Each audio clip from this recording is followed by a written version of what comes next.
በጣም ልጆች ስለሆንን እንታለላለን። በጣም ልጆች ስለሆንን ደጅ ያለው ነገር አንዳንዴ ያጓጓናል። ውሸት ነው፣ ጨለማ ነው፣ ሞት ነው። አልቲሜትሊ ደጅ ያለው ነገር የሚፈልገን ሊገለን ነው። እንድንኖር የሚፈልገው አባታችን ብቻ። ዓለም ምንም በነፃ የለም። የምትሰጥ እያንዳንዱ ነገር ኮስት የምታደርገ ብርን እንዳይመስል ህይወትን ነው ኮስት የሚያደርግ። ምቾትን እንዳይመስል የሚከለክልህ ህይወትን ነው የሚወስድ። እያንዳንዷ ነገር ኮስት የምታደርግ ላይ እንደምትወደኝ ነው የማውቀው። ምን ያህል እንደምትወደኝ አላውቅም። ምን ያህል አንተ እንደምትወደኝ ይግባ። የሴኩሪቲ ጥያቄ የማይኖረኝ ምን ያህል እንደሚወደኝ ሳቅ። አያችሁ፣ አባቴ ንብረቴን አንጣ ብሎ ይሄ ልጅ የሮጠው አባቱ ለሱ ያለው ልብ አንደርስታንድ ስላላረገ ነው። ልጁ የገባው መቼ ነው? ተመልሶ የመጣ እንደ ባሪያ ብሆን እንደው ሎሌው ልሁን፣ ከሎሌዎቹ ማል እንዳንዱ ይቆረኝ። እንደዛ ትቼው እንደወጣሁት ልጅ በፍጹም አይገባኝም። አባት እንደዚህ ያለ አቅፎት ባሪያና ልጅ የሚል ርዕስ የአባት ርዕስ አይ ልጅ ጋር ነው ያለው። ሪግሬት ጸጸት ውስጡ ስላለ እንጂ አባት ልጅ ባሪያ የማድረግ ፕሮግራም የለው። ይመለስልኝ ነው። ሰው ሲከበው ግርግር ሲፈጠር ያላንተ ማን አለ ምናምን ሲሉ ውሸት። የአባት ፊት ብቻ ነው የማይቀር። ማንም ሰው ይለወጣል። ማንም ሰው ነገ ትቶ ሊሄድ ይችላል። አጠገብ የለውም ሊል ይችላል። አይኑ ሉቃስ ወንጌል ምዕራፍ 15 ከቁጥር 11 ጀምሮ በጌታ በኢየሱስ ክርስቶስ ስም አነበዋለሁ እስከ ቁጥር 24 ድረስ እንደዚህ ይላል። ደግሞም ኢየሱስ እንዲህ አላቸው፣ አንድ ሰው 2 ልጆች ነበሩት። ከእነርሱም ታናሹ ልጅ አባቱን አባቴ ከሀብት ድርሻዬን ስጠኝ አለው። አባትየውም ሀብቱን ለልጆቹ አካፈላቸው። ብዙም ቀን ሳይቆይ ታናሹ ልጅ ድርሻውን ሁሉ ጠቅልሎ ወደ ሩቅ አገር ሄደ። በዚያም በማጋጣነት ንብረቱን አባከነ። እርሱም ያለውን ሁሉ ከጨረሰ በኋላ በዚያ አገር ሁሉ ጽኑ ራብ ሆነ፣ ይቸገርም ጀመር። ስለዚህ ከዚህ አገር ነዋሪዎች አንዱን ተጠጋ። ሰውየውም አሳማ እንዲቀልብለት ወደ እርሻው ላከው። አሳማዎች የሚመገቡትን አሰር እንኳ ለመብላት ይመኝ ነበር፣ ነገር ግን ይህን እንኳ የሚሰጠው ሰው አልነበረም። ልብ በገዛ ጊዜ ግን እንዲህ አለ፣ ስንቱ የአባቴ ሰራተኛ ምግብ ተርፎታል፣ እኔ ግን እዚህ በራብ ልሞት ተቃርቤያለሁ። ተነስቼ ወደ አባቴ ልሂድና እንዲህ ልበለው፣ አባቴ ሆይ በሰማይና በአንተ ፊት በድያለሁ። ከእንግዲህ ልጅ ተብዬ ልጠራ አይገባኝም። ከተቀጠሩት አገልጋዮች እንደ አንዱ ቁጠረኝ። ስለዚህ ተነስቶ ወደ አባቱ ሄደ። ነገር ግን እርሱ ገና ሩቅ ሳለ አባቱ አይቶት ራራለት። ወደ እርሱም እየሮጠ ሄዶ አቅፎ ሳመው። ልጁም አባቴ ሆይ በሰማይና በአንተ ፊት በድያለሁ፣ ከእንግዲህ ልጅ ተብዬ ልጠራ አይገባኝም አለው። አባቱ ግን አገልጋዮቹን እንዲህ አላቸው፣ ፈጥናችሁ ከሁሉ ምርጥ የሆነውን ልብስ አምጡና አልብሱት፣ ለጣቱ ቀለበት ለእግሩም ጫማ አድርጉለት፣ የሰባውን ፍሪዳ አምጡና እረዱ፣ እንብላ እንደሰት። ይህ ልጄ ሞቶ ነበር፣ አሁን ግን ሕያው ሆኗል፣ ጠፍቶም ነበር ተገኝቷል። ከዚያም ይደሰቱ ጀመር። የዚህ የሉቃስ ወንጌል ምዕራፍ 15 ላይ ጌታችን ኢየሱስ ክርስቶስ እንግዲህ በዛ ለነበሩ ለፈሪሳውያንና ይከተለው ለነበሩ የሰጠው ትምህርት ነው ወይንም ያስተላለፈው ሐሳብ ነው። ከምዕራፍ 15 ቁጥር 1 አካባቢ ጀምሮ ኢየሱስ ለምን ይህንን ምሳሌ እንደሰጠ ምናልባት እናንተ ጊዜ ሲኖራችሁ ወደኋላ መለስ ብላችሁ ማንበብ ትችላላችሁ። ጌታ ኢየሱስ ክርስቶስ ከኃጢአተኞች ጋር ነው የሚውለው፣ ከቀራጮች ጋር ነው የሚውለው፣ ከአሳ አጥማጅ ጋር ነው የሚውለው። የተለያየ በደል ካለባቸው ሰዎች መካከል ኢየሱስ አይጠፋም። እና ለምንድን ነው ከኃጢአተኞች ጋር የምትውለው? ለምንድን ነው ከአንዳንድ ምናልባትም ደግሞ እዚሁ መጽሐፍ ላይ የተዘረዘረ አለ ከእነሱ ጋር ለምንድን ነው የምትውለው ሲሉት ጌታ ኢየሱስ ክርስቶስ እንግዲህ የሰው ልጅ የጠፋውን ሊፈልግ ነው የመጣው አላቸውና ደህና የሆኑ ሰዎች እኮ መድኃኒት አይፈልጉም፣ የታመመ ሰው ግን መድኃኒት ያስፈልገዋል። ስለዚህ እኔ መድኃኒት ስለሆንኩኝ የታመሙ ሰዎች አካባቢ አልጠፋም። ኢየሱስ መድኃኒት ሰጪ አይደለም፣ ራሱ መድኃኒት ነው። ኢየሱስ ራሱ ነው መድኃኒት። እሱ ነው የምንወስደው፣ እሱን ወስደን ነው ፈጽሞ ደህና የሆነው። ምንም አይነት መድኃኒት ለአንዱ ስትወስዱ ለሌላው ይጎዳል። ኢየሱስ ሲገባ የማይፈውሰው ነገር የለም። መንፈስንም ነፍስንም ስጋንም አጥንትንም ነው የሚፈውሰው። ኢየሱስ ሕይወት ላይ ሲገባ የማይነካው የማይፈውሰው በክርስቶስ ምክንያት ደህና የማይሆን ነገር የለም። በእውነት እርሱ መድኃኒታችን ነው። ታማሚዎች ስለነበርን ፈልገነዋል፣ ፈልጎን መጥቷል፣ ወስደኑ ድነናል። ክብር ለኢየሱስ ይሁን። እና ከእናንተ መካከል አደል ያላቸው ከእናንተ መካከል ምናልባት ደግሞ 100 በጎች የነበሩት ሰው ቢኖር 99 በጎቹ እያሉ አንድ በግ ቢጠፋበት 99ኙን ሜዳ ላይ ትቶ አንዱን ፍለጋ ማሄድ ከእናንተ ማን ነው አላቸው። እናንተ እንኳን ሰው ስትሆኑ ለበጎች ይህን ያህል የምትራሩ ከሆነ እግዚአብሔር ደግሞ ሰው ጠፍቶበታል። ስለዚህ ደህና ነን የምትሉትን እናንተን ሰብስቦ እዚህ ጋር ያስቀምጣል። የጠፉበት አሉ የኛ አይነቱ የጠፉበት አሉ። እነሱን ፍለጋ የሰው ልጅ ይሄዳል ወይንም ደግሞ ፍለጋ ይወጣል ብሎ ይሄንን ምሳሌ ነገራቸው። እንግዲህ ከላይ ወጣ ስትሉ የጠፋበት ሳንቲም የጠፋ ሳንቲም ፍለጋ ወይንም የጠፋው ድሪም ብለን የምንጠራው የጠፋውን ሳንቲም ፍለጋ ይነገራል። አሁን ደግሞ የሚነገረው የጠፋው ልጅ። እኔ በእውነት ዛሬ ስለ ጠፋው ልጅ አይደለም ብዙ የምናገረው፣ ግን የጠፋው ልጅ መናገር አይቀርም። አባትየው ነው የሚገርመኝ። የአባት ልብ በጣም ነው የሚገርመው በእውነት። ልጁን ቤት ውስጥ የሚያኖረው የአባቱ ልብ እንጂ ልጁ የሰራው ስራ ሞት ነው የሚያስፈልገው። የአባት ልብ ነው የሚያኖረን። የአባት ልብና አባትን አንደርስታንድ ማድረግ፣ አብ በምን አይነት መውደድ እንደወደደን እንዴት እንደተቀበለን ሰው አብን አንደርስታንድ ማድረግ አለበት። አባትን አንደርስታንድ ማድረግ አለበት። ቤት ውስጥ የመኖር አቅማችን፣ የመኖር ነፃነታችን፣ የመኖር ዋስትናችን የአብ ልብ ነው። የቤቱ ባለቤት፣ የቤቱ መሪ፣ የቤቱ ራስ የሆነው የእርሱ ልብ ነው። ክብር ለኢየሱስ ይሁን። እና በአንድ ሀገር አንድ ሰው ነበር ይላል። አንድ ሰውየው ባለጠጋ ነው። 2 ልጆች ነበሩት ይላል። ኦብቪየስሊ 2 ልጅ ካለው አንድ አይነት ልጅ አይኖርም ቤት ውስጥ ሁሌ። 2 ከሆኑ የተለያዩ ናቸው። የመጀመሪያ ልጅና ሁለተኛ ልጅ በጣም ዲፍረንት ናቸው። የተለያዩ ናቸው። እና እነዛም ቤት ያሉት 2 ልጆች ናቸው። በጣም የተለያዩ ናቸው። የኛ አይነት ናቸው። 2 ናቸው። 2ቱ ሁሉንም መወከል ይችላሉ ባይዘው። እና 2ቱ ልጆቹ እያሉ አንደኛው ትንሽ ልጅ ነው። በጣም ብዙ ጊዜ አስቸጋሪ ትንሽየው ልጅ መጣና አባቴ አለው አቤት ድርሻዬን ስጠኝ። ከመሬት ተነስቶ ድርሻዬን ካልሰጠኝ ሲለው አባት አልሰጥህም አላለው። አንተን ድርሻ አይደለም ያለው ባይዘው። ለሁለቱም ድርሻቸውን እኩል አካፈለ። አንተም ትልቅየው ድርሻ ይሄ ነው፣ አንተ ደግሞ ትንሽየው ድርሻ ይሄ ነው ብሎ ካካፈለ በኋላ ልጅየው ድርሻውን የጠየቀበት ምክንያት አለ ባይዘው። መጽሐፍ ሲናገር ብዙም ሳይቆይ ይላል። ታነበውስተውላችሁ ከሆነ ድርሻውን የፈለገው ነፃነት የሚመስል ባርነት ውስጥ ለመግባት፣ ነፃነት ከአባት ጋር መኖር እና ነፃነቱን ለመግዛት አስቦ ነው እሱ ቤት ውስጥ ያለውን ያንን ሴኩሪቲ፣ ያንን በአባቱ ጥላ ስር ያለውን እያንዳንዱን ጥበቃ ልጅ ትንሽ ስለሆነ አንደርስታንድ አላረገውም። ያሰረው ነው የመሰለው፣ የገደበው ነው የመሰለው። ሴኩሪቲው አባቱ ስር ነው። እረፍቱ ያለው አባቱ ስር ነው። የሚከበረው የሚወደደውም አባቱ ስር ነው። ልጁ ግን አልመሰለው። የራሴ የሆነውን ነገር እፈልጋለሁ ብሎ ድርሻችንን ስጠን ሲለው ድርሻውን ሲሰጠው ብዙ ሳይቆይ ልጁ አባቱ የሰጠውን ንብረት ይዞ ወደ ሌላ አገር፣ እንደውም ወደ ሩቅ አገር ነው ሄደ የሚለው። ሩቅ አገር ሄደ። ማድረግ የሚፈልገው ነገር አለ ልብ ውስጥ። በእውነት ከእግዚአብሔር ቤት ወዴትም አንሄድም። ምናልባት በጣም ትንሽ ልቡ የኮበለለ ሰው ካለ ዛሬ በእውነት ከዚህ ሰው እንድንማር ጌታ ኢየሱስ ነግሮናል። እኛ ዋጋ እንዳንከፍል ዋጋ የከፈሉ አሉ ከፊት። በጣም ልጆች ስለሆንን እንታለላለን። በጣም ልጆች ስለሆንን ደጅ ያለው ነገር አንዳንዴ ያጓጓናል። ውሸት ነው፣ ጨለማ ነው፣ ሞት ነው። አልቲሜትሊ ደጅ ያለው ነገር የሚፈልገን ሊገለን ነው። እንድንኖር የሚፈልገው አባታችን ብቻ፣ በህይወት ሊያየን የሚጓጓው አባታችን ብቻ። ግን አያችሁ በፈቃድ ስለሆነ የሚያኖረው አልፈልግም ማለት ልጅ እምቢ ሲል አባት ማስገደድና ማስጨነቅ የሚችልበት ሌቭል አይደለም። ኦልሬዲ ይሄኛው ትንሹ ማሹር አድርጓል። ንብረት ማንቀሳቀስ ይችላል የሚል ደረጃ ደርሶ ሩቅ ሀገር ሄደ ይልና ገንዘቡን አባከነው ይላል። በመጋጣነት ገንዘቡን አበተነው ይላል እና ጨረሰ ገንዘቡ። እሱ ገንዘቡን ሲጨርስ በዚያ ምድር ላይ ታላቅ ረሃብ መጣ ይላል። አንደኛ የሰው ሀገር ሰው ነው፣ በእንግድነት ነው ሄደው። አባቱ ጋር አይደለም፣ አጠገቡ የለም ሰው። ረሃብ ሆነ ይላል ምድሪቷ ላይ። በጣም ሲቸገር ከምድሩ ሰዎች መካከል አንደኛው ሰው የቤት ሄደና አስጠጋኛል። የምታዘኝ ስራ በሙሉ እሰራለሁ፣ እባክህ እንደው ትንሽ መጠለያ ካለች ሲለው፣ እንግዲያው እኔ ላንተ ያለኝ ስራ በህጉ የተከለከለ ነው አለ። እሪያ ማርባት በህጋቸው የተከለከለ ነው። እዛ ላይ ዘሌዋውያን ላይ በተንቦ እስራኤላዊ አይፈቀድለትም። እና ሰውየው ና አለው፣ እባክህ አሰራኝ ሲለው እሪያ አለኝ አለው። እርሻ ሄድና እሪያዎችን ተንከባከባለሁ፣ መገባቸው፣ እጠባቸው።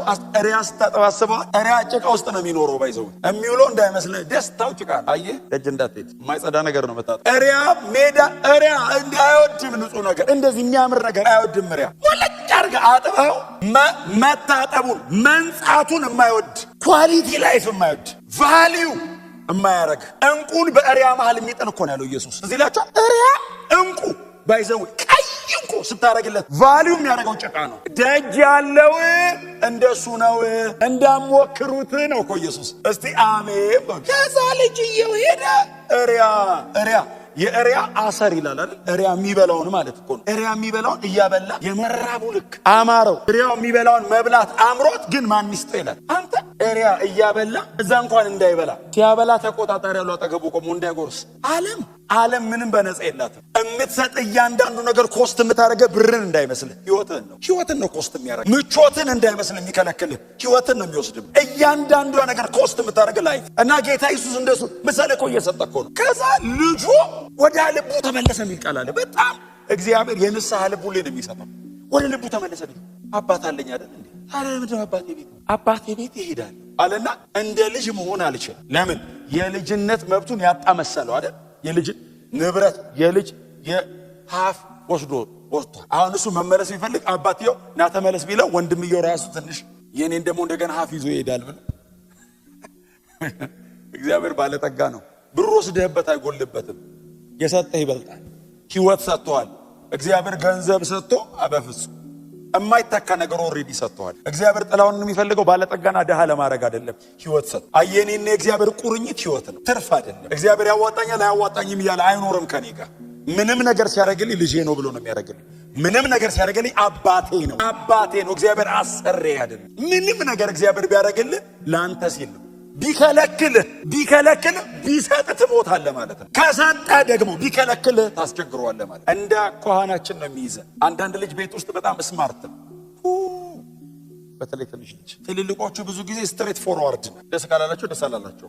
ትንንሾቹ ይወስዱባል። አይ ላቭ ዩ ዳዲ ብሎ ወስዶታል። የለም እጅ ላይ አይ ላቭ ዩ ብሎ ይዞት ሄዷል። ስማርት አውት ስማርት ያርገዋል። በቃ አትችላቸው። በየትኛውም አጋጣሚ ልብን ይዙታል። ትልቆቹስ ጄኒውን ሆነው ከፈለጉና ካልፈለጉ ያስታውቃሉ። ትንሾቹ አታውቀውም። ምን እንዳሰቡ የምታውቀው በኋላ ነው። እኛ ቤት ሁለት ልጅ ነው ያለው ታውቃላችሁ። ሁለቱም የየራሳቸው ስማርት እንትን አላቸው።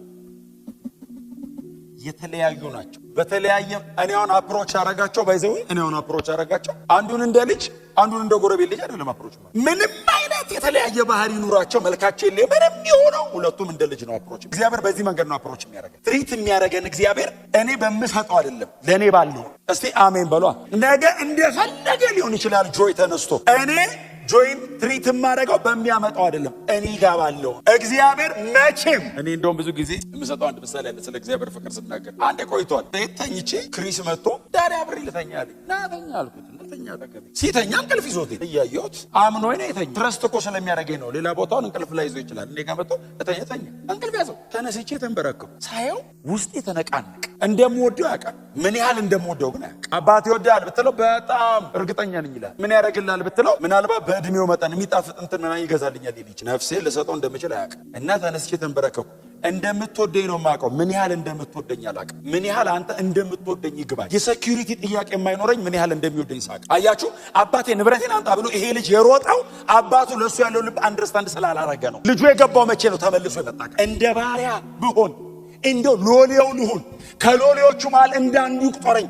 እንደዛ ትቼው እንደወጣሁት ልጅ በፍጹም አይገባኝም ብሎ ብላቴናው ከእሪያው ስራው ተመልሶ ወደ እንትኑ ሲመጣ ወደ አባቱ ቤት ሲመጣ መጽሐፍ እንደዚህ ይላል። አባቱ በሩቅ አየው። አባቱ በሩቅ ሲያየው እየሮጠ ወደ ልጁ ሮጠ። ልጅ አይደለም የሮጠው አባት ነው የሮጠው። እየሮጠ ሄደ፣ አቀፈው። ሲያቅፈው ልጅ እንደዚህ ያለው አባቴ አለው። አቤት ሲለው አንተንና ሰማይን በድያለሁ አለው። ይሄ በደል አንተን ብቻ አይደለም እግዚአብሔርንም ነው። እንደዚህ አይነት በደል በድያለሁ።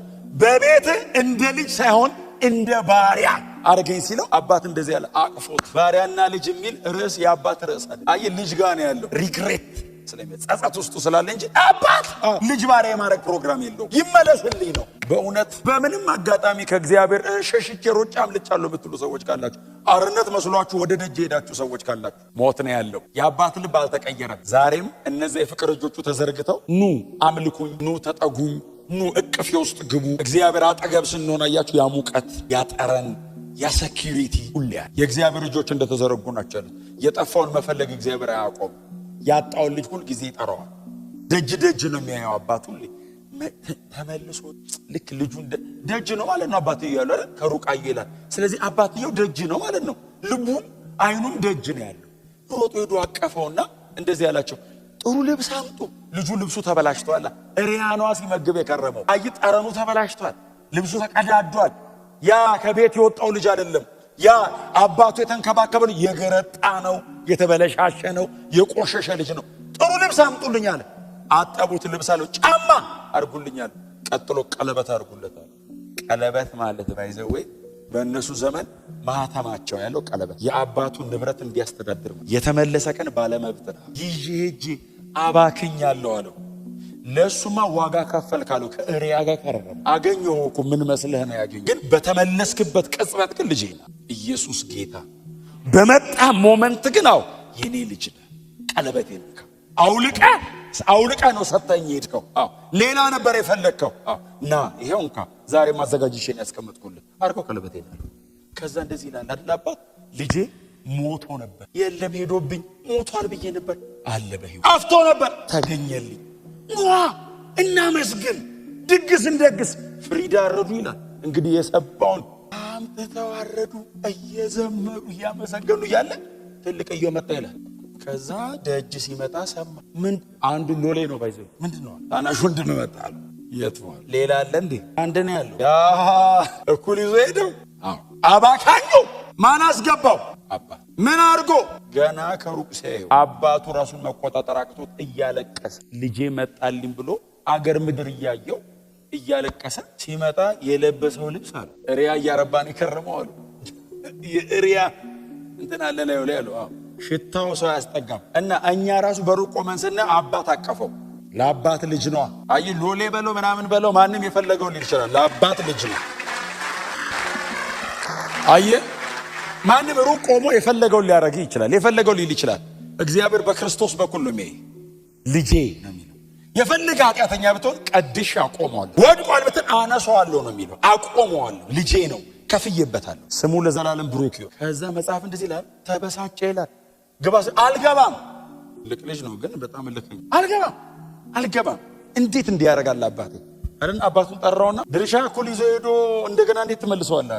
ወንድሜ ያንተን አይነካው፣ አይዞ የኔ ይነካል ብለህ ከሆነ ኧረ ይበቃላል፣ መንግስቱ ሰፊ ነው፣ ምን ያገፋፈናል አና የሚል እኮ መዝሙር አለ። እውነተኛም እንደሚያጣልን እኮ ነው ግራ የሚገባኝ። ሰማይ እኮ ከምድር ይበልጣል። ሰማይ በጣም ትልቅ ነው። ብንሮጥ ብንሄድ አያልቅም። የእግዚአብሔር መኖሪያ ነው። እዛ ነው መንገባው። በወንድሞቻችን መዳንና መመለስ አመስጋኝ ነው መሆን። በእውነት የደከማችሁ ሰዎች ካላችሁ በፍጹም ነፃነት ተመለሱ ወደ ጌታ። ማንም የፈለገውን ይበል። የአባት ልብ አብ ተቀባይ፣ ይቅር ባይ፣ መሐሪ ነው። ይህንን የቆሸሸ ጨርቅ ይቀይረው። ይህንን የተበላሸ ስብዕናና ህይወት ያስተካክለው። የጨለመውን ህይወት እንደገና ብርሃን ያበራበታል። እንደገና ያዘምርሃል። እንደገና አመስጋኝ ያደርጋል። እንደገና ወደ እቅፉ ይመልሳል።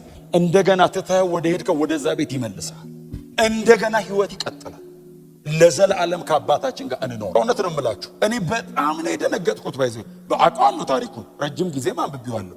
ግን ወንድሙ ተበሳጨ አልገባም አለ የሚለውን ቀን ሳነበው በጣም ብዙ ነገር እንዳስብ አደረገ። ጌታ ኢየሱስ ክርስቶስ 1000 ዓመታት አይቶ ነው አያችሁ ያስቀመጠው ይሄንን ምሳሌ። 1000 ዓመታት አይቶ በሚመለስ ሰው መቼም አብ ደስተኛ ይመለስ ብቻ። ላለመመለሱ የሚከፍለው ዋጋ ይሄው ይውጣ። የአሳማ ምግብ መብላት ፈልጎ አልቻለም የሚል ቃል አለ። ሁሉ ነገሩ ነው ዝብርቅርቁ የወጣው። ይዞ የሄደውን በሙሉ ነው ሉዝ ያደረገው። ሲመለስ በብዙ ጉዳትና ጸጸት እኮ ነው የተመለሰው። ቤቱ ውስጥ ከመጣ በኋላ እኮ የሄደው መንገድ እኮ ዋጋ አስከፍሎታል። እላዩ ላይ እኮ ምልክት እኮ አለው።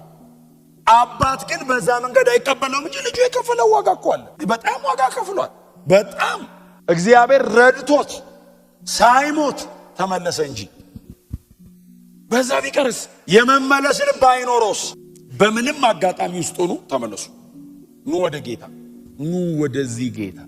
በእውነት በገንዘብ ብዛት፣ በስልጣን፣ በምንም አይነት መንገድ የማይገኝ ልጅነት እግዚአብሔር ጋር ብቻ ነው።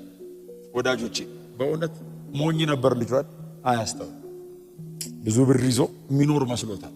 የአባት ፍቅር ነው። ሰው ሲከበው ግርግር ሲፈጠር ያላንተ ማን አለ ምናምን ሲሉት ውሸት። የአባት ፊት ብቻ ነው የማይቀየር። ማንም ሰው ይለወጣል። ማንም ሰው ነገ ትቶ ሊሄድ ይችላል። አጠገብ የለውም ሊል ይችላል። አይኖር አባቱ ሁሌ ከእናንተ የማይቀየር እግዚአብሔር። ክብር ለኢየሱስ ይሁን።